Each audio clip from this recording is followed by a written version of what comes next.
Hello everyone, welcome to constant learning. उम्मीद आप सब अच्छे होंगे और आपकी तैयारी बहुत ही अच्छी चल रही होंगी। तो आपके एसबीआई पीओ और क्लर्क के जो 2024 के हैं, ओनली 2 एग्ज़ाम बाकी हैं। तो उन्हीं के यहाँ पे प्रैक्टिस करने के लिए और एग्ज़ाम में अच्छा स्कोर करने के लिए यहाँ पे आज अपन जुड़े हैं।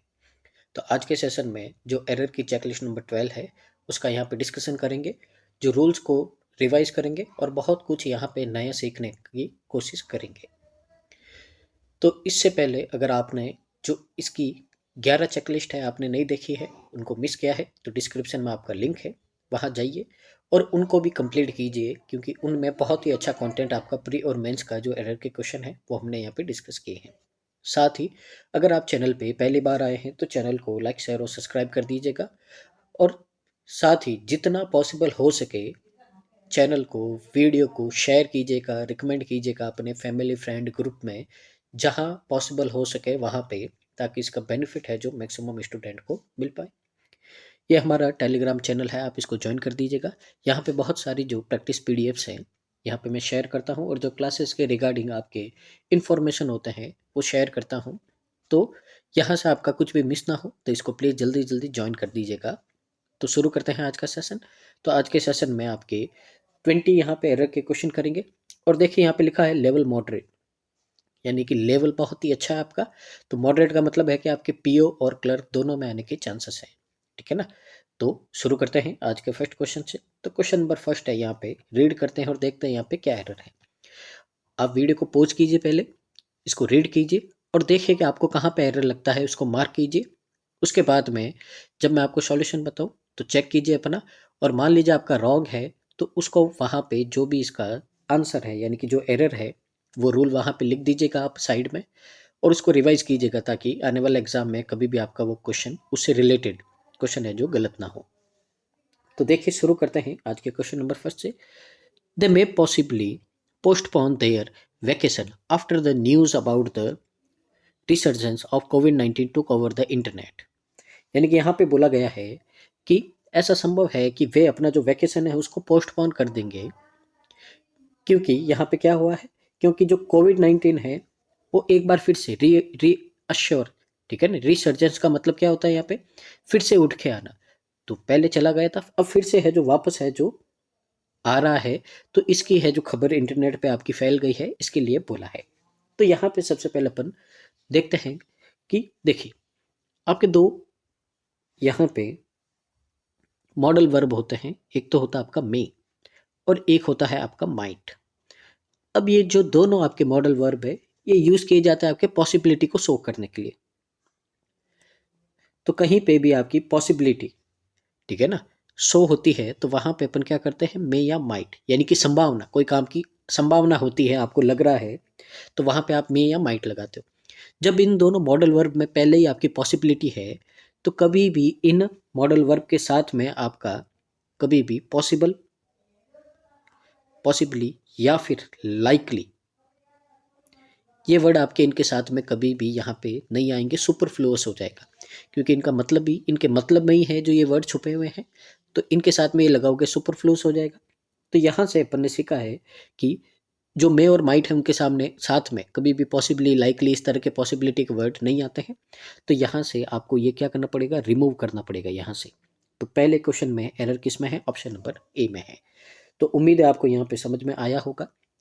तो अगर आपको नहीं पता है तो इसको नोट करते जाइएगा, और साथ ही अगले क्वेश्चन को वीडियो को पॉज करते हुए बनाइए, और उसके बाद में आप अपने आप को स्कोर दीजिएगा 20 में से, कि गलत हो तो 0.25 मार्क्स आपको कट करने हैं, ठीक है ना, और सही हो तो उसके लिए आपको 1 मार्क्स देना है। और जो क्वेश्चन मान लीजिए आप छोड़ रहे हो तो उसके लिए 0, ना ही कट करना है ना ही ऐड करना है। तो इस तरह से देखें कि एंड में 20 में से आपके कितने मार्क्स आते हैं। तो देखिए यहाँ पे क्वेश्चन नंबर सेकंड है, रीड करते हैं अपन यहाँ पे। The teacher asked the student to practise the questions provided by her during the class test. यानी कि यहाँ पे जो टीचर है उन्होंने बच्चों को बोला है कि जो क्लास टेस्ट में उनको जो क्वेश्चन दिए गए थे उनकी प्रैक्टिस करनी है आपको यहाँ पे, ठीक है ना। तो ये दिया गया है। चलो भी प्रैक्टिस की बात है तो यहाँ पे अपन कुछ समझ लेते हैं। सबसे पहले दो वर्ड होते हैं आपका। सबसे पहला तो होता है आपका प्रैक्टिस, ठीक है ना। तो प्रैक्टिस है, ये क्या है, आपकी वर्ब है। और फिर होता है आपका प्रैक्टिस। और ये क्या है आपका यहाँ पे नाउन है। अब देखिए अपन को कैसे पता चलेगा भाई, तो देखिए यहाँ पे सिर्फ एक वर्ड में ही फर्क है एस और सी में। तो देखिए अल्फ़ाबेट में पहले सी आता है फिर क्या आता है एस, उसी तरह अल्फ़ाबेट में यहाँ पे अगर देखें वर्ब और नाउन की स्पेलिंग देखें तो पहले नाउन आता है फिर क्या आता है वर्ब आता है। स्टार्टिंग देखें तो इसका मतलब जो पहले आता है उसका पहला, यानी कि जो सी लेटर पहले आता है तो उसका पहला एन होगा, यानी कि जिस स्पेलिंग प्रैक्टिस में सी आएगा वो होगा नाउन। और बाद में आता है एस और बाद में आता है वी, यानी कि ऐसा प्रैक्टिस जिसमें एस लगा हो वो क्या होगा आपका वर्ब होगा। ठीक है ना। अब यहाँ पे अपने को ध्यान रखना है, अगर अपने को नाउन की नीड है तो अपन हमेशा ये सी वाला प्रैक्टिस लिखेंगे, और कभी भी वर्ब की नीड होगी तो ये एस वाला प्रैक्टिस लिखेंगे। अब यहाँ पे अगर अपन देखें तो टू है, ठीक है ना, तो टू के बाद में यहाँ पे वर्ब आई है, यानी कि एक्शन की बात कर प्रैक्टिस करना। ठीक है ना, एक्शन की बात आई है यानी कि उनको प्रैक्टिस करना है, और एक्शन की बात आई है तो यहाँ पे आपको नीड है किसकी वर्ब की, और जब वर्ब की नीड होगी तो यहाँ पे सी वाला नहीं आके क्या आएगा एस वाला आएगा, तो यहाँ से ये आपका क्या हो जाएगा कट हो जाएगा। तो यहाँ पे एरर किस में आपका पी में है, तो इनको नोट करते जाइएगा। और साथ ही वीडियो को पूरा देख के यहाँ पे आपको वीडियो को लाइक करना है, कमेंट करना है इसको, ठीक है ना, ताकि हमको भी अप्रिशिएशन मिले आपके लिए इसी तरह से मेहनत करने का। तो दो क्वेश्चन है यहाँ पे अपन ने बहुत ही अच्छे से समझे हैं और रूल को है जो रिवाइज किया है यहाँ पे। आगे मूव करते हैं अगले क्वेश्चन की ओर। क्वेश्चन नंबर 3 है आपका, it is high time children should realise that getting addicted to social media is not going to help them with their future. तो यहाँ पे बोला है कि अब समय आ गया है कि हमको यह रियलाइज यानी कि यह एहसास होना चाहिए कि जो सोशल मीडिया की जो एडिक्टेड का मतलब क्या होता है लत लग जाना, आदत लग जाना, ठीक है ना। तो सोशल मीडिया की जो लत लगना है बच्चों के लिए, उनके भविष्य के लिए कोई मदद नहीं करेगा, ठीक है ना। आपने देखा होगा आजकल जो बच्चे हैं आपके एडिक्टेड हो गए हैं मोबाइल के, सोशल मीडिया के, ठीक है ना। तो वो उसी में लगे रहते हैं, रील्स बनाना वगैरह देखना वगैरह, ठीक है ना।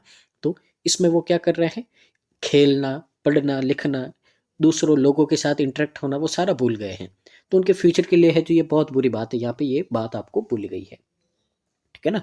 अब यहाँ पे देखते हैं अपन, कभी भी आपको यहाँ पे आपके जो सेंटेंस है कभी भी आपका स्टार्ट हो, एक तो इट इज हाई टाइम, या तो इससे स्टार्ट हो या फिर हो आपका इट इज टाइम। तो कभी भी इन दोनों से आपके यहाँ पे स्टार्ट हो तो आपको एक बात ध्यान रखनी है कि इन दोनों के बाद में सबसे पहले तो जस्ट आपका सब्जेक्ट आएगा, ठीक है, और सब्जेक्ट के बाद में हमेशा आपकी वर्ब की सेकंड फॉर्म आएगी। तो ये बात आपको यहाँ पे ध्यान रखनी है, ठीक है ना।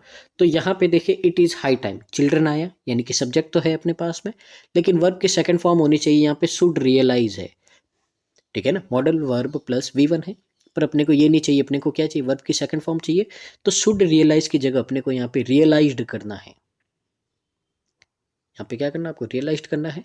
तो एरर किस में हो जाएगा आपका, यहाँ पे एरर हो जाएगा आपका ऑप्शन नंबर बी में, ठीक है ना। ऑप्शन नंबर बी है जो आपका क्या हो जाएगा यहाँ पे करेक्ट आंसर हो जाएगा। आगे मूव करते हैं अगले क्वेश्चन की ओर। क्वेश्चन नंबर आपका 4 है। तो देखिए यहाँ पे his entire house was engulfed bye the fire that accidentally broke out in the society last night, ठीक है ना। तो यहाँ पे बोला गया कि उनका पूरा घर है, एनगल्फ्ड का मतलब क्या होता है किसी को निगल लेना या किसी की चपेट में आ जाना, ठीक है ना। यानी कि जो उनका पूरा घर है, ठीक है ना, वो आग की चपेट में आ गया, यानी कि आग ने उसको निगल लिया। इसका मतलब क्या है कि पूरे घर के अंदर आग लग गई है और आग इतनी हैवी हो गई है कि पूरे घर को क्या कर दी, वो खा गई है। By the fire that accidentally broke out in the society last night, यानी कि जो सोसाइटी में ये दुर्घटनावश है, जो पिछली रात को जो आग लगी थी उस आग ने है जो उनके पूरे घर को निगल लिया, यहाँ पे ये बात बोला गया है, ठीक है ना। अब यहाँ पे देखिए सबसे पहले तो लास्ट नाइट है भाई, तो यहाँ पे आपका last night point of time दे रखा है, तो यहाँ पे पास्ट सिंपल टेंस होगा, ठीक है ना। समझते जाइए जो जो है, जैसे आपको यहाँ पे क्या करना है देखना है जो जो चीज़ें हैं यहाँ पे। तो लास्ट नाइट है, पास्ट पॉइंट ऑफ टाइम आना चाहिए, ठीक है ना, यानी कि या तो वर्ब की सेकंड फॉर्म आएगी, ठीक है। पर यहाँ पे वाज एंगल्फ्ड है, यानी कि ये सेंटेंस आपका किस में है पैसिव वॉइस में है, ठीक है ना। तो जब आपका पास्ट सिंपल का पैसिव वॉइस बनता है तो वाज या वर्ब के साथ में आप वर्ब की थर्ड फॉर्म लगाते हैं, यानी कि एक तरह से ये भी क्या है पास्ट सिंपल टेंस है। तो ये फिलहाल तो सही है, इसमें कोई भी आपकी मिस्टेक नहीं है। पर एक बात ध्यान रखनी है आपको, कभी भी जो एनगल्फ्ड है यानी कि एंगल्फ है आपकी वर्ब, कभी भी पैसिव वॉइस में यूज की जाती है तो उसके साथ में बाई नहीं आके क्या आएगा, इन आएगा। ये एक फिक्स प्रेपोजिशन है, तो यहाँ पे बाई नहीं आना चाहिए, बाई की जगह क्या आना चाहिए, यहाँ पे इन आना चाहिए। ठीक है ना, तो ये बात आपको यहाँ पे ध्यान रखनी है। तो फिक्स प्रेपोजिशन का आपका यहाँ पे एरर है, तो यहाँ पे बाई की जगह एंगल्फ्ड इन द फायर आएगा आपका यहाँ पे। तो एरर किस में हो जाएगा आपका, यहाँ पे ऑप्शन नंबर बी में आपका एरर हो जाएगा। आगे मूव करते हैं अगले क्वेश्चन की ओर। क्वेश्चन नंबर आपका 5th है। तो यहाँ पे देखिए क्या बोला है, I am good at performing such challenging and risk oriented task isn't I. अब यहाँ पे देखिए क्वेश्चन टैग है, आपको ये देखा, ये क्या है, क्वेश्चन टैग है। क्वेश्चन टैग का मतलब होता है यहाँ पे आपका, अगर आपका सेंटेंस पॉजिटिव है तो क्वेश्चन टैग आपका बनेगा नेगेटिव। सेंटेंस अगर आपका पॉजिटिव है, पॉजिटिव का मतलब अफर्मेटिव बोलते हैं, यानी कि कोई भी नॉट वगैरह नहीं लगा है, तो आपका क्वेश्चन टैग बनेगा आपका यहाँ पे नेगेटिव बनेगा। ठीक है ना, और अगर नेगेटिव है आपका सेंटेंस तो क्वेश्चन टैग आपका क्या बनेगा, पॉजिटिव बनेगा। पहले तो ये बात है। तो देखिए यहाँ पे कहीं पे भी आपका नॉट नहीं आया है, तो क्वेश्चन टैग क्या बना, नॉट बना। अब देखिए वर्ब आपकी सब्जेक्ट के अकॉर्डिंग आएगी। ठीक है ना, तो नॉर्मली तो जो यहाँ पे वर्ब होती है वही अपन यहाँ पे यूज करते हैं, पर आई के केस में एक अलग होता है। आई के केस में अपन यहाँ पे इज एम आर में से तो एम तो यहाँ पे काम लेते हैं। ठीक है ना, लेकिन जब इसका क्वेश्चन टैग बनाते हैं अपन, तो ना तो एम लेते हैं, यहाँ पे एम नहीं आएगा, ना ही इज आएगा, यहाँ पे आएगा आर नॉट। ठीक है ना, तो यहाँ पे क्या आएगा आपका, आर नॉट आएगा। ये बात आपको ध्यान रखनी है। ठीक है ना, तो इसके हिसाब से यहाँ पे ये क्वेश्चन टैग आपका क्या होगा, गलत होगा। ठीक है ना, नहीं तो दूसरा होता, वाज होता तो वॉजंट लिख देते अपन। ठीक है ना, हैज होता हैजंट, हैव होता हैजंट। ठीक है ना, यहाँ पे इस तरह से लिख देते, लेकिन आई का स्पेशल केस है। यहाँ पे आई के साथ में एम आता है इज एम आर में से, तो यहाँ पे जो क्वेश्चन टैग बनेगा, यहाँ पे ना तो एम आएगा, ना ही आपका यहाँ पे इज आएगा, यहाँ पे आरंट आएगा। तो क्वेश्चन टैग में मिस्टेक है, तो आपका यहाँ पे क्या हो जाएगा, ऑप्शन नंबर डी है जो आपका यहाँ पे करेक्ट आंसर हो जाएगा। आगे क्वेश्चन नंबर 6 है यहाँ पे, तो देखते हैं इसको भी समझते हैं। यहाँ पे 1/4 of the employees has raised a query about the malfunctioning of the company's software। अब यहाँ पे देखिए कुछ बातें अपन समझते हैं। कभी भी किसी भी आपको यहाँ पे कुछ भी दे रखा है, उसके पोर्शन की बात करते हैं, यानी कि इतना परसेंट हो या इतना उसका भाग हो। ठीक है ना, तो देखिए यहाँ पे कभी भी अपन किसी भी पूरी चीज़ की बात करते हैं तो उसको अपन कलेक्टिव फॉर्म में सिंगुलर मानते हैं यहाँ पे। ठीक है ना, तो सिंगुलर मानेंगे तो वर्ब भी कैसे आएगी, सिंगुलर। लेकिन अब जब आप इसके कोई पोर्शन की बात करते हैं, भाई कि इतना भाग है या इतना भाग है, इतना पोर्शन है, जैसे कि कुछ वर्ड होते हैं, जैसे आपको दे रखा 1/4 हो गया, 2/3 हो गया, या फिर 20% हो गया, 10% हो गया। ठीक है ना, तो इस तरह के कभी भी आपके यहाँ पे, ठीक है, तो इस तरह के कभी भी आपको यहाँ पे दे रखे होते हैं पोर्शन या पार्ट जो रिप्रेजेंट करते हैं, तो इनके हमेशा अपन इनको क्या करते हैं, प्लूरल मानते हैं। तो इनको यहाँ पे अपन प्लूरल मानते हैं। तो और प्लूरल मानते हैं तो जब प्लूरल काउंटेबल नाउन, ठीक है ना, इनके बाद में हमेशा क्या आती है, प्लूरल काउंटेबल नाउन आती है। तो देखिए प्लूरल है और काउंटेबल है, यहाँ पे एम्प्लॉयज है, गिन सकते हैं, और प्लूरल है, यहाँ पे ये आता है। और यहाँ पे वर्ब भी क्या आएगी आपकी, प्लूरल वर्ब आएगी। ये बात आपको ध्यान रखनी है। तो देखिए 1/4 है, यानी कि जितने भी, मान लीजिए 100 एम्प्लॉय थे, अगर पूरे 100 एम्प्लॉय साथ में हैं, उनकी बात करते हैं अपन, तो एक क्या होता है आपका, कलेक्टिव नाउन होता है। ठीक है ना, पूरे ग्रुप की बात कर रहे हैं, तब तो आपका आता है सिंगुलर। ठीक है ना, लेकिन यहाँ पे बोल दिया 1/4, यानी कि इन 100 लोगों में से 25 तो अलग है और 75 अलग है, यानी कि अपन तो भाई पूरे में से इनकी बात कर रहे हैं, इनकी नहीं कर रहे हैं। तो यहाँ पे ये ग्रुप्स में डिवाइड हो जाते हैं, और ग्रुप में डिवाइड हो जाते हैं, यानी कि एक से ज़्यादा ग्रुप हो जाते हैं। तो यहाँ पे फिर इनके साथ में अपन इनको प्लूरल कंसिडर करते हैं। तो यहाँ पे दो आपके एरर बन सकते हैं।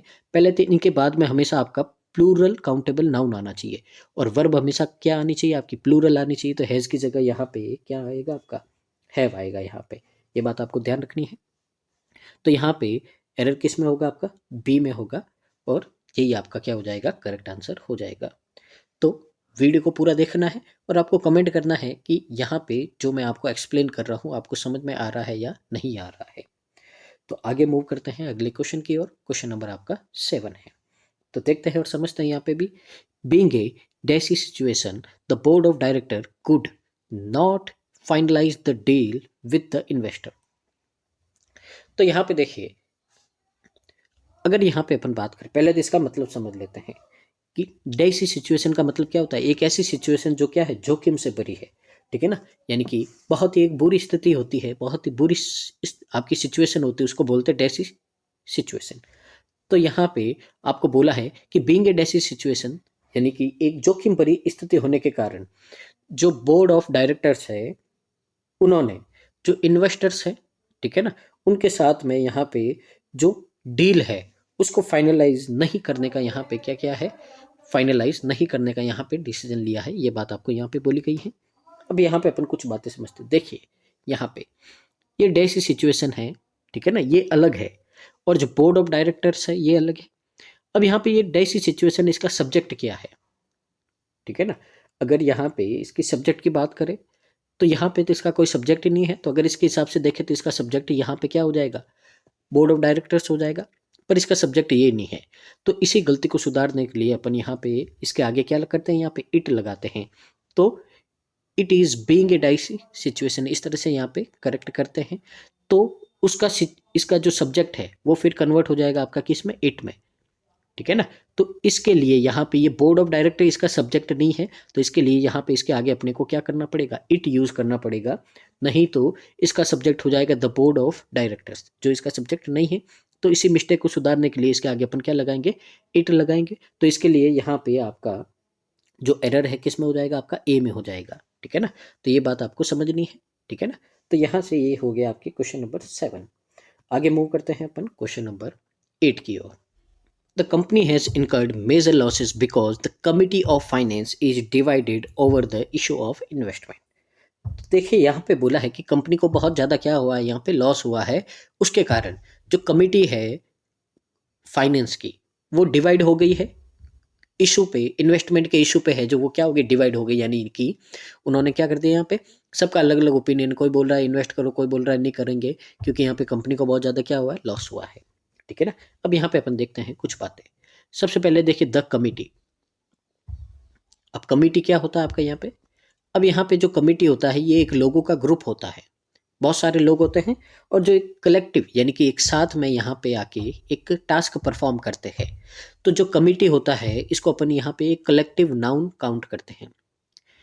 तो एक कलेक्टिव नाउन होता है, कलेक्टिव नाउन होता है तो उसको अपन कैसा कंसिडर करते हैं, सिंगुलर कंसिडर करते हैं, ठीक है ना।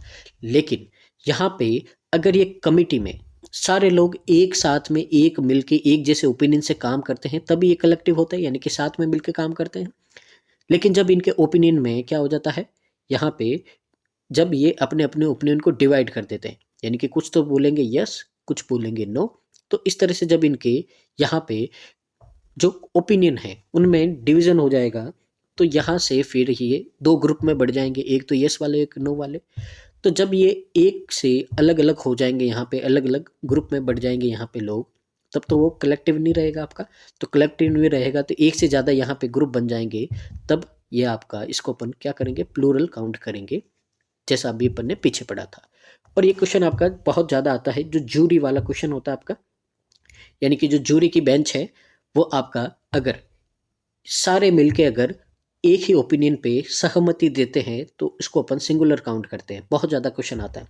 और अगर यहाँ पे बोला जाता है कि ज्यूरी है उन्होंने डिवाइड कर दिया है अपना यहाँ पे ओपिनियन को, तो यहाँ पे अपन प्लूरल काउंट करते हैं, क्योंकि कुछ बोलेंगे यस, कुछ बोलेंगे नो, इस तरह से ध्यान देना है। अब यहाँ पे देखिए, तो दो कमिटी है of finance is divided over the issue of investment, यानी कि वो डिवाइड हो गए, यानी कि कुछ लोगों ने तो बोला है भाई कि इन्वेस्ट करो, कुछ ने बोला है नहीं करो क्योंकि कंपनी में लॉस हुआ है। तो इस तरह से वो दो ग्रुप में बढ़ गए हैं, और जब दो ग्रुप में बढ़ गए हैं तो यहाँ पे इसको कलेक्टिव नाउन काउंट नहीं करेंगे अपन। तो इसके लिए यहाँ पे जब एक से ज़्यादा ग्रुप बन गए तो क्या कंसिडर करेंगे, प्लूरल। तो प्लूरल करेंगे तो वर्ब भी क्या आनी चाहिए, प्लूरल आनी चाहिए। तो इसके लिए यहाँ पे इज की जगह आपका क्या आना चाहिए, आर आना चाहिए। तो आंसर क्या हो जाएगा आपका यहाँ पे, ऑप्शन नंबर सी है जो हमारे यहाँ पे करेक्ट आंसर हो जाएगा। आगे मूव करते हैं अगले क्वेश्चन की ओर। क्वेश्चन नंबर आपका यहाँ पे 9 है। तो देखते हैं क्वेश्चन नंबर 9 में क्या बोला है। यहाँ पे आपको बोला है द जजेस choose me for representing the team because they think that I am more intelligent than her, ठीक है ना। अब यहाँ पे देखिए, अगर अपन यहाँ पे बात करते हैं तो सबसे पहले तो इसका मीनिंग क्या है आपको, कि जो जजेस है उन्होंने मुझे टीम का यहाँ पे रिप्रेजेंटिंग यानी कि उसको यहाँ पे प्रतिनिधित्व उसका करने का मेरे को क्या दिया है, यहाँ पे उसके लिए मेरे को चुना है, क्योंकि उन्हें लगता है कि मैं उससे क्या हूँ, ज़्यादा इंटेलिजेंट हूँ यहाँ पे, ठीक है ना। अब यहाँ पे देखिए, अगर अपन कंपैरिजन की बात करते हैं, ठीक है ना, तो जब भी अपन किसी को कंपेयर करते हैं तो उसके लिए आपके नॉमिनेटिव्स आते हैं, ठीक है ना। नॉमिनेटिव्स आते हैं जैसे कि एज आता है या देन आता है, ठीक है ना, इस तरह से आता है, ठीक है ना। जैसे ये देखो, ये आया है, तो एज देन ये क्या होते हैं, कंपेयर करने के लिए आते हैं, इनको अपन नॉमिनेटिव्स बोलते हैं, ठीक है ना। तो इनके बाद में हमेशा यहाँ पे जो प्रोनाउन का केस होता है, ठीक है ना, वो कौन सा होता है आपका, यहाँ पे सब्जेक्टिव केस होता है, ऑब्जेक्टिव केस नहीं होता है। तो देखिए यहाँ पे आई का कंपैरिजन कर रहे हैं, आई क्या है, सब्जेक्टिव केस है, तो इसके लिए यहाँ पे हर की जगह क्या आना चाहिए, सी आना चाहिए यहाँ पे, ठीक है। तो एरर आपका कहाँ होगा, यहाँ पे ऑप्शन नंबर डी में होगा। उम्मीद आपको समझ में आ रहा होगा। आगे मूव करते हैं अगले क्वेश्चन की ओर। क्वेश्चन नंबर 10 है आपका यहाँ पे, Neha is upset because next week Vernuli is going abroad for higher studies. अब यहाँ पे आपको बोला गया है कि नेहा है जो परेशान है क्योंकि अगले सप्ताह जो यहाँ पे वर्नाली है वो हायर स्टडी के लिए यहाँ पे अब्रॉड यानी कि विदेश जा रही है यहाँ पे, ठीक है ना। तो देखिए यहाँ पे, देखिए पहले तो आपका नेहा इज अपसेट एकदम सही है। अब नेक्स्ट वीक है, आप बहुत जने आप यहाँ पे नेक्स्ट वीक को देख के यहाँ पे क्या कर दोगे, यहाँ पे फ्यूचर टेंस लगा दोगे कि यहाँ पे विल, यस विल गोइंग आ जाना चाहिए, ठीक है ना, इस तरह से। पर देखिए यहाँ पे अपन ने, देखिए अगर आपने यहाँ पे टेंसेस वगैरह पढ़े हैं तो आपको बोला कि कोई काम पहले से शेड्यूल हो जाता है फ्यूचर के लिए, ठीक है ना, तो वहाँ पे हमेशा आपका यहाँ पे प्रेजेंट टेंस आता है। जैसे आपने एग्जांपल भी देखा होगा, जो मोदी जी है वहाँ पे जाएंगे, उस देश का दौरा करेंगे, तो वो 2-3 महीने ही पहले फिक्स हो जाता है, लेकिन वहाँ पे प्रेजेंट टेंस लगाया जाता है आपका, क्यों, क्योंकि वो पहले से ही आपका क्या हो गया, शेड्यूल हो गया है। तो इसके लिए यहाँ पे ये काम में लिया गया क्योंकि वर्णुली ने है जो पहले ही यहाँ पे डिसीजन ले लिया था, अब जा रही है अगले हफ्ते। डिसीजन तो पहले ही लिया है, तभी तो वीज़ा के लिए अप्लाई किया है, यूनिवर्सिटी को चूज़ किया है, लेकिन जा रही कब है, अगले हफ्ते के लिए जा रही है। तो इसके हिसाब से यहाँ पे देखें तो यहाँ पे कोई भी आपका एरर नहीं है, तो option number E no error आपका यहाँ पे करेक्ट आंसर बन जाएगा। आगे मूव करते हैं अगले क्वेश्चन की ओर। क्वेश्चन नंबर आपका 11 है यहाँ पे।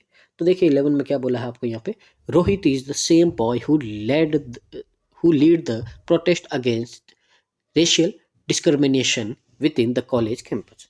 तो यहाँ पे आपको बोला गया है कि रोहित वही लड़का है जिसने यहाँ पे जो आपकी यहाँ पे रेशियल डिस्क्रिमिनेशन है, यानी कि जो नस्ल भेद यानी कि जात पात के खिलाफ यहाँ पे जो आपके साथ में भेदभाव होता है, तो उसके खिलाफ है जो कॉलेज में जो यहाँ पे आपका यहाँ पे जो प्रोटेस्ट हुआ था, आंदोलन यानी कि ये जो हड़ताल हुई थी, तो उसमें उसने क्या किया था यहाँ पे, उसने यहाँ पे नेतृत्व किया था, यानी कि वहाँ पे लीड किया था उसने, ये बात आपको यहाँ पे बोली गई है।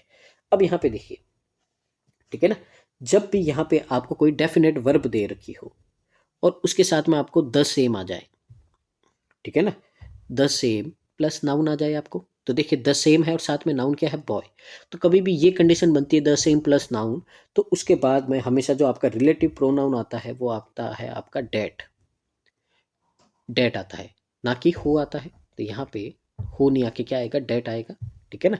तो यहाँ से इसके हिसाब से आपका एरर किस में बनेगा, बी में बनेगा। तो द सेम प्लस नाउन आएगा, तो यहाँ पे जो रिलेटिव आपका यहाँ पे, ठीक है ना, प्रोनाउन होगा वो आपका डेट आएगा यहाँ पे, ये बात आपको ध्यान रखनी है। आगे मूव करते हैं अगले क्वेश्चन की ओर। क्वेश्चन नंबर आपका यहाँ पे 12 है। तो देखते हैं इसमें क्या बोला है आपको। आपको बोला है, after an hour of being in a state of dilemma the team of doctors reach the final conclusion. यहाँ पे बोला है कि 1 घंटे तक यहाँ पे डिलाइमा, डिलाइमा का मतलब होता है दुविधा में, परेशानी में होने की स्थिति में रहने के बाद में जो डॉक्टर की जो टीम है वो आखिरकार एक अंतिम निष्कर्ष पर पहुंच गई, अंतिम कंक्लूजन पर पहुंच गई है। तो देखिए यहाँ पे एक वर्ड होता है आपका कंक्लूजन। अब कंक्लूजन है, अब कंक्लूजन का मीनिंग क्या होता है, कंक्लूजन का मीनिंग होता है आपका एन एंड ऑफ समथिंग, यानी कि किसी भी काम का जो एंड फाइनल होता है वो क्या होता है, कंक्लूजन। और यहाँ पे जो फाइनल है आपका, फाइनल है, फाइनल का मतलब भी क्या होता है, तो फाइनल का मतलब होता है लास्ट, अंतिम। अब अगर यहाँ पे देखें तो कंक्लूजन है, कंक्लूजन के लिए फाइनल यहाँ पे आपने, ये नाउन है और यहाँ पे आपने क्या किया है, इसके लिए एडजेक्टिव लगाया है। पर अगर आप ध्यान से देखो तो कंक्लूजन वर्ड में ही आपका यहाँ पे किसी चीज का यहाँ पे एंड छुपा यानी कि लास्ट छुपा हुआ है। तो जब इस वर्ड में ही पहले ये आपका लास्ट छुपा हुआ है, तो जब आप इसको एक बार और लगाओगे तो यहाँ पे क्या होगा, सुपरफ्लुअस होगा।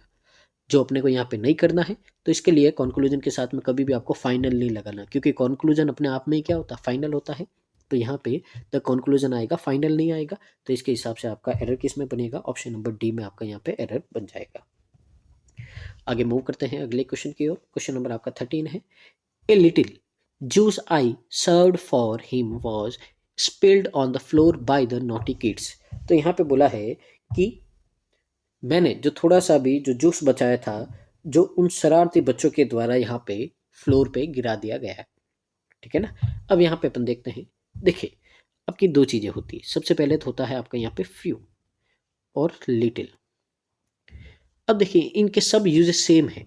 ठीक है ना, few, a few, the few. ठीक है ना, फ्यू होता है, फिर ए फ्यू होता है, फिर द फ्यू होता है। उसी तरह से लिटिल, ए लिटिल होता है, द लिटिल होता है, सब सेम होता है। सिर्फ एक ही इनमें आपका क्या होता है, डिफरेंस होता है। फ्यू आपका कभी भी काउंटेबल नाउन के लिए यूज होगा। ठीक है ना, और लिटिल आपका हमेशा अनकाउंटेबल नाउन के लिए आपका यूज होगा।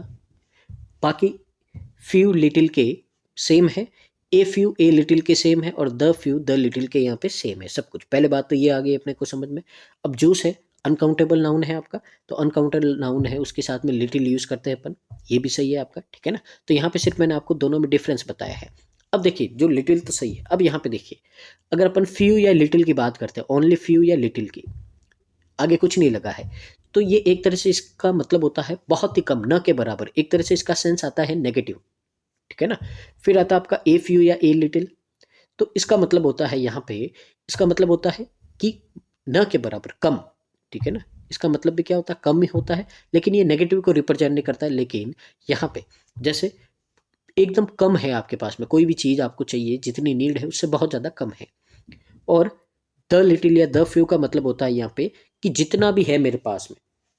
ठीक है ना, जितना भी है मेरे पास में यहाँ आता है, यानी कि एक तरह से यहाँ पे आपको बताता है कि एक डेफिनेट पर्पस बताता है। ठीक है ना, एक पर्पस बताता है आपको डेफिनेट। अब यहाँ पे अगर अपन देखें, तो अगर इस ग्लास में जूस आपका न के बराबर था, ठीक है ना, तो फ्लोर पे क्या कुछ गिरेगा, नहीं गिरेगा, सेंस नहीं बनता है। तो इसके लिए इसको सही करने के लिए यहाँ पे एक आपको क्या करना पड़ेगा, यहाँ पे एक इसको डेफिनेट पर्पस देने के लिए यहाँ पे ए लिटिल की जगह आपको क्या करना पड़ेगा, द लिटिल करना पड़ेगा। यानी कि ग्लास में जितना भी थोड़ा बहुत जूस था, वो सारा है जो उन बच्चों ने क्या कर दिया, यहाँ पे फ्लोर पे गिरा दिया यहाँ पे। तो इस सेंस को बनाने के लिए यहाँ पे आपका क्या आएगा, द आएगा, और इसके हिसाब से यहाँ पे एरर किस में होगा, आपका ए में होगा। ठीक है ना, तो उम्मीद आपको यहाँ पे समझ में आया होगा। दोनों में जो डिफरेंस है ये भी आपको पता चल गया होगा आज यहाँ पे। आगे मूव करते हैं अगले क्वेश्चन की ओर। क्वेश्चन नंबर आपका 14 है यहाँ पे, तो देखते हैं। No sooner had he stepped down the stage when the crowd started approaching him for the autograph. यानी कि यहाँ पे बोला है कि जैसे ही वह यहाँ पे स्टेज से नीचे उतरे, तो भीड़ ने ऑटोग्राफ के लिए उनकी ओर आगे आने लगी। यहाँ पे ये बोला है यहाँ पे। अब देखिए यहाँ पे नो सूनर है, बहुत ज़्यादा क्वेश्चन बनते हैं आपके, दो तरह के एरर बनते हैं। सबसे पहले तो जो आपका नो सूनर होता है, ठीक है ना, तो नो सूनर के साथ में इसका एक पेयर बनता है। ठीक है ना, जो हमेशा इसके साथ में आएगा। तो नो सूनर के साथ में हमेशा देन बनता है। तो पहले तो ये मिस्टेक होती है जो आपको यहाँ पे दे रखी है, नो सूनर के साथ में कभी भी वैन नहीं आता है। यानी कि पहले तो आपका आंसर यहाँ पे क्या हो गया, बी हो गया। दूसरा एरर बनता है आपका यहाँ पे कि नो सूनर के बाद में हमेशा आपका यहाँ पे हेड आएगा, और उसके बाद में आपका क्या आएगा, सब्जेक्ट आएगा, और फिर वर्ब की थर्ड फॉर्म आएगी ये। यानी कि हेड मतलब है कि यहाँ पे वर्ब आएगी आपकी। ठीक है ना, हेड यानी कि यहाँ पे क्या आएगी, वर्ब आएगी। तो नो सूनर के बाद में हमेशा पहले क्या आएगी, आपकी वर्ब आएगी, उसके बाद में सब्जेक्ट आएगा। ठीक है ना, ये बात आपको ध्यान रखनी है। तो कभी कभी ये भी एरर बनता है कि आपको यहाँ पे इसकी जगह ही, हेड ऐसे दे देगा आपको। ठीक है ना, यानी कि सब्जेक्ट पहले दे देगा, वर्ब बाद में देगा, तो ये आपका गलत होता है। नो सूनर के बाद में हमेशा क्या आती है, पहले वर्ब आती है। तो ये भी आपको एरर ध्यान रखना है, ये भी एरर आपका बनता है यहाँ पे। ठीक है, आगे मूव करते हैं अपन अगले क्वेश्चन की ओर। तो देखिए यहाँ पे क्वेश्चन नंबर आपका 15 है, क्या बोला है इसमें ये भी समझते हैं। The German fought and defeated French in the Franco-Persian War that took place in the 19th century। अब यहाँ पे बोला है कि जो जर्मनों ने है यहाँ पे फ्रैंको प्रिशियन यहाँ पे जो बैटल वॉर हुई थी उसमें फ्रांसीसियों को हराया था, जो 19th सेंचुरी में आपका यहाँ पे हुआ था। अब देखिए यहाँ पे अपन कुछ बातें समझते हैं।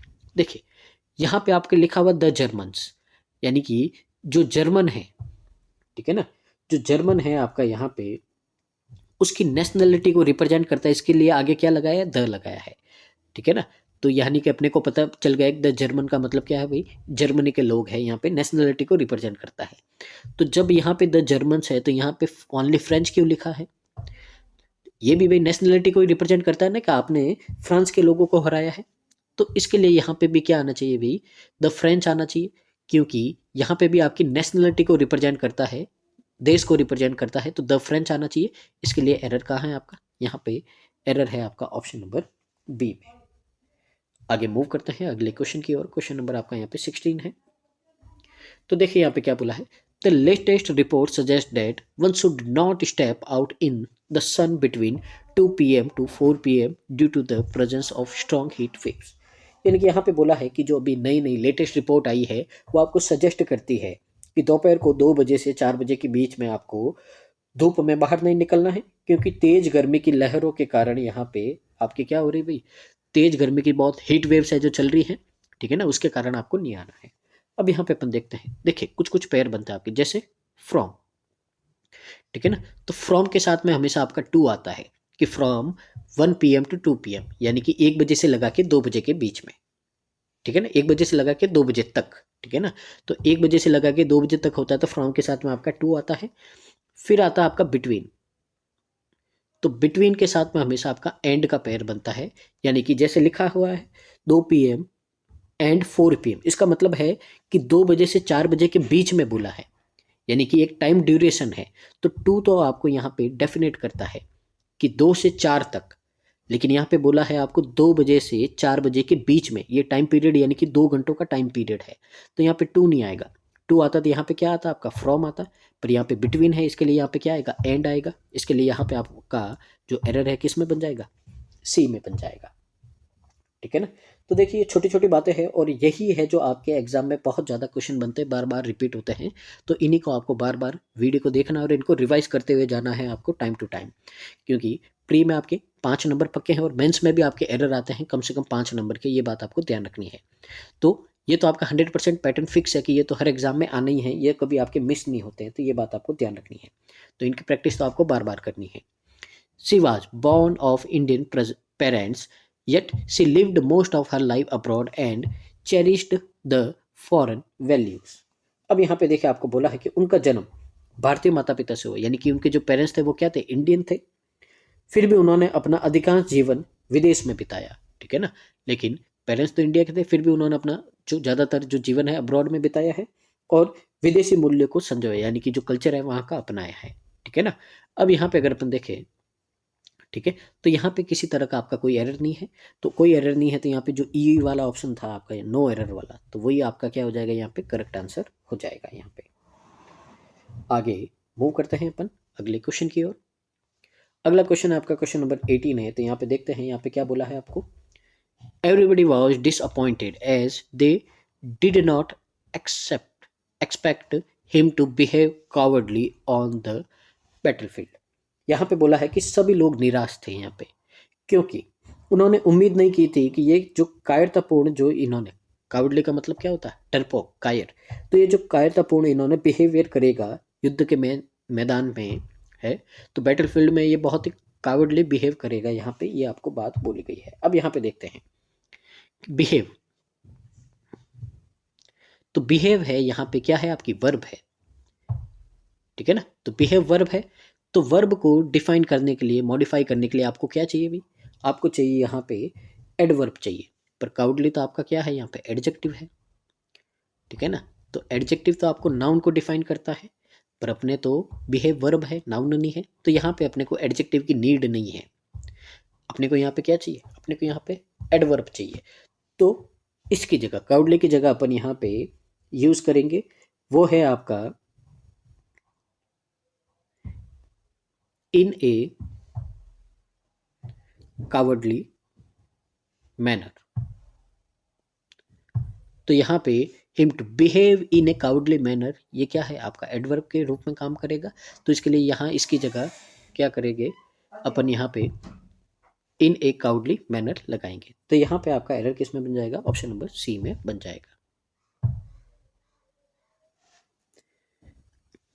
आगे मूव करते हैं क्वेश्चन नंबर 19 की ओर। तो देखिए इसमें क्या बोला है, इसको भी अपन रीड करते हैं और समझते हैं यहाँ पे कि आपको क्वेश्चन में क्या एरर दे रखा है। I asked her what had she done to her face in the name of plastic surgery. अब यहाँ पे देखिए आपको बोला गया है कि मैंने उससे पूछा कि उसने अपने चेहरे पर क्या करवाया है प्लास्टिक सर्जरी के नाम पर, यहाँ पे उसने बोला है। अब यहाँ पे देखिए आपको कुछ बातें यहाँ पे ध्यान रखनी है। अब देखिए यहाँ पे उसने पूछा है, ठीक है ना। देखिए दो तरह से पूछते हैं, एक तो क्वेश्चन पूछते हैं और एक अपन एक जनरल वे में पूछते हैं। जब भी अपन कुछ क्वेश्चन पूछते हैं तो यहाँ पे पीछे क्वेश्चन मार्क आता है, ठीक है ना। तो अब आपको ध्यान रखना है, अगर कभी भी पीछे क्वेश्चन मार्क आता है तो उसका स्ट्रक्चर होता है आपका यहाँ पे WH वर्ड, उसके बाद में वर्ब आती, फिर उसके बाद में सब्जेक्ट आता है, तब जाके आपका पीछे क्या आता है, क्वेश्चन मार्क आता है। लेकिन जब आप एक जनरल वे में पूछते हैं तो पहले WH वर्ड आता है, फिर आपका सब्जेक्ट आता है, फिर आपका वर्ब आता है और इसमें क्वेश्चन मार्क नहीं आता है। ये आपका जनरल वे में आप क्वेश्चन पूछते हो तब, ठीक है ना। तो यहाँ पे आपको ये ध्यान रखना, कभी भी जो WH वर्ड बीच में आते हैं तो वो मैक्सिमम है जो आपका यहाँ पे, ठीक है ना, क्वेश्चन पूछने के लिए नहीं, यहाँ पे कनेक्ट करने के लिए काम में आता है यहाँ पे, ठीक है। तो इसके लिए जब भी WH वर्ड आपके बीच में आते हैं तो मैक्सिमम ये वाला केस बनता है, क्योंकि यहाँ पे क्वेश्चन नहीं पूछ रहे, क्वेश्चन पूछते तो कहाँ आता, WH वर्ड आगे आता। तो कभी भी स्टार्टिंग होती है यानी कि क्वेश्चन पूछ रहा है तो ये वाला स्ट्रक्चर बनता है, बीच में आता है यानी कि जनरल वे है तो ये वाला स्ट्रक्चर बनता है। तो यहाँ पे क्वेश्चन नहीं पूछ रहा है तो यानी कि WH वर्ड के बाद में पहले सब्जेक्ट आएगा और फिर आएगा आपका वर्ब। तो यहाँ पे हेड सी की जगह क्या आएगा, सी हेड आएगा। तो यहाँ से आपका जो करेक्ट आंसर है वो किस में हो जाएगा, ऑप्शन नंबर ए में आपका यहाँ पे हो जाएगा। मूव करते हैं आज के लास्ट क्वेश्चन की ओर। क्वेश्चन नंबर आपका 20 है यहाँ पे। उससे पहले एक बार वीडियो को पूरा देख के आपको प्लीज़ यहाँ पे लाइक करना है, वीडियो को कमेंट करना है यहाँ पे और इसको शेयर करना है, जितना कर सको आप कर दीजिए। ये प्लीज़ रिक्वेस्ट है, क्योंकि इतनी मेहनत कर रहे हैं तो बस यही सोच रहे हैं कि जितने ज़्यादा स्टूडेंट की हेल्प कर सके उतना कम है, इसके लिए। तो देखते हैं इसमें क्या बोला है आपको। The little girl was absolutely loath to drink vegetables juice and eat homemade food for 2 months। यानी कि यहाँ पे बोला है कि जो छोटी लड़की है वो 2 महीने से सब्जी का जूस पीने और घर का खाना, घर का बना हुआ खाना खाने के लिए बिल्कुल नफरत करती थी यहाँ पे। अब देखिए यहाँ पे अपन कुछ बात करते हैं। देखिए लोथ, अब ये लोथ क्या है, वर्ब है, इसका मतलब है टू हेट, किसी को नफरत करना, ठीक है ना। अब दूसरा होता है आपका लोथ। देखिए एक ही फर्क, इसमें ई है इसमें ई नहीं है, तो ये आपका क्या होता है, एडजेक्टिव होता है। इस लोथ का मतलब होता है कि कोई काम जो आप करते हो उसमें आपकी इच्छा नहीं है, ठीक है ना, बिना इच्छा के कर रहे हो, ठीक है ना। तो इसको बोलते हैं अपन अनविलिंग, यानी कि किसी काम को करने की आपकी इच्छा नहीं है, आपका मन नहीं है, तो इसको अपन बोलते हैं यहाँ पे लोथ। अब यहाँ पे देखिए, यहाँ पे वो हेट करती है, ठीक है ना। खाने पीने को कोई हेट करता है, नहीं करता है, बस उसकी इच्छा नहीं थी कि 2-3 महीने वो घर का खाना वगैरह है वो बिल्कुल इच्छा नहीं करती। कॉन्टेक्स्ट के हिसाब से तो ये आपका करेक्ट बनता है। कोई खाने को नफरत तो करता नहीं है, उनकी इच्छा नहीं होती। अपन बोलते हैं ना कि आज मेरे खाने की इच्छा नहीं है, ठीक है ना। ऐसे थोड़ी बोलते हैं कि आज मेरे को खाने से नफरत है, नहीं ऐसा नहीं बोलते है। तो कॉन्टेक्स्ट के हिसाब से यहाँ पे अनविलिंग आना चाहिए, तो अनविलिंग आना चाहिए यहाँ पे, तो इसके लिए आपका यहाँ पे ये लोथ बनेगा। तो यहाँ पे इस लोथ की जगह आपका क्या आएगा, एडजेक्टिव लोथ आएगा। तो आपका एरर किस में हो जाएगा, ए में हो जाएगा। तो ये था आज का सेशन, उम्मीद आपको अच्छा लगा होगा और यहाँ से आपने आज बहुत कुछ सीखा होगा। तो बस वीडियो को पूरा देखिए, कमेंट कीजिए, लाइक कीजिए, शेयर कीजिए और साथ ही जुड़े रहिए ताकि आने वाले एग्जाम में आप मैक्सिमम स्कोर कर पाए। तो thank you so much, keep watching constant learning.